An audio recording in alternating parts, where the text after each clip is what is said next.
I'm Marcy Degman, the Aspiring Gardener, and today we're going to talk about starting seeds indoors for the spring garden. And there's a lot of different ways to approach this, but the number one question that I'm asked is when to start your seeds.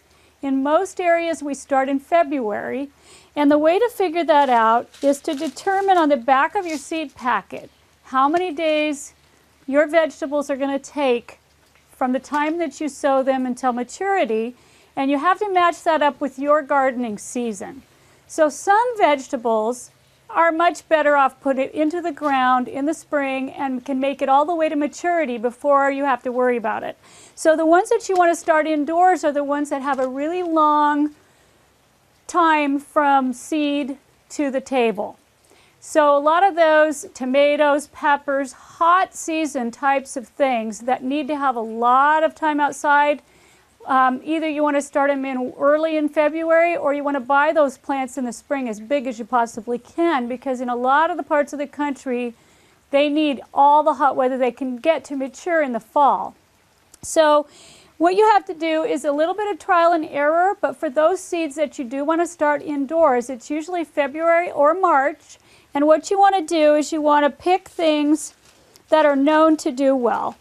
Basil is a good one. Tomatoes, like I said, peppers.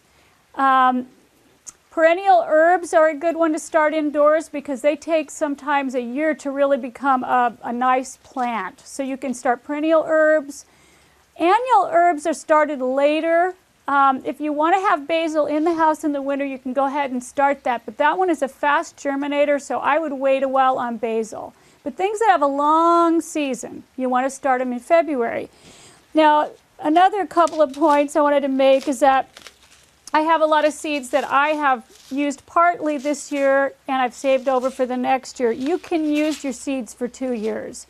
Just make sure that you close it up good and that you keep it in a cool, dry place. And your seed will be good for way beyond that, but I usually try to keep it within a 2-year period. And you're going to want to have really small tools. So I always use kitchen tools when I'm doing seeds. So it doesn't cost a lot. Seeds are inexpensive. I always get my seed from sources that are from the state that I live in. So try to get seed that has been produced in your state. That way, those plants are going to have the best chance to do well for you where you live. And what I do, I like to use a pot for things that I'm going to grow outdoors like herbs. And what I do is I put just a regular planting soil mix. Now a lot of people like to add a little bit of sand, or they like to buy sterile potting mix.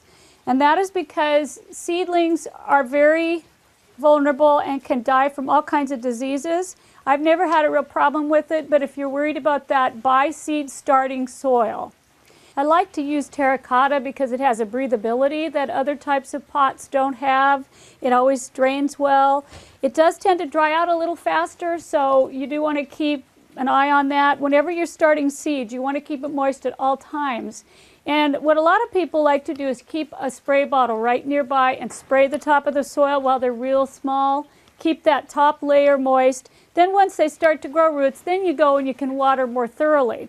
If you're going to leave plants in containers throughout the summer, I like to start them in the pot that they might stay in. That way I don't have to disrupt them by taking them out. So this is kind of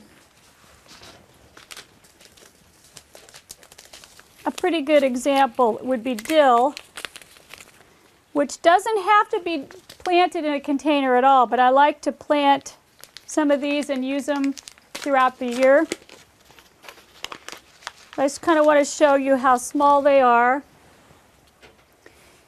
So what you want to do is just take your fork and move the soil just enough for these tiny little seeds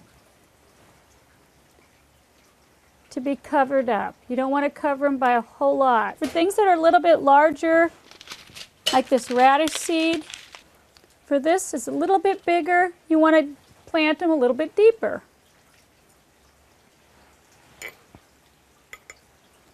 Look on the back, and most seed packets will tell you whether they need to have sunlight in order to germinate. If they do, barely cover the top. If it does say to plant them deeper, do it. So each one is a little bit different, and there's a lot of good information on the back. Now what you want to do if you don't want to leave them in containers, I like to start them in a pot like this, and then once they are thinned, I like to take the larger seedlings and then I like to put them in the little peat pots or pots that I can bury right into the ground. That way you don't have to disrupt the seedlings any more than possible. So February is the time to start your seed. Keep them moist.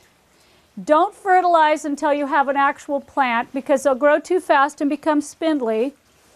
Keep them in a sunny area in your house. Keep them warm above 60 degrees and you'll have plenty of seedlings for spring.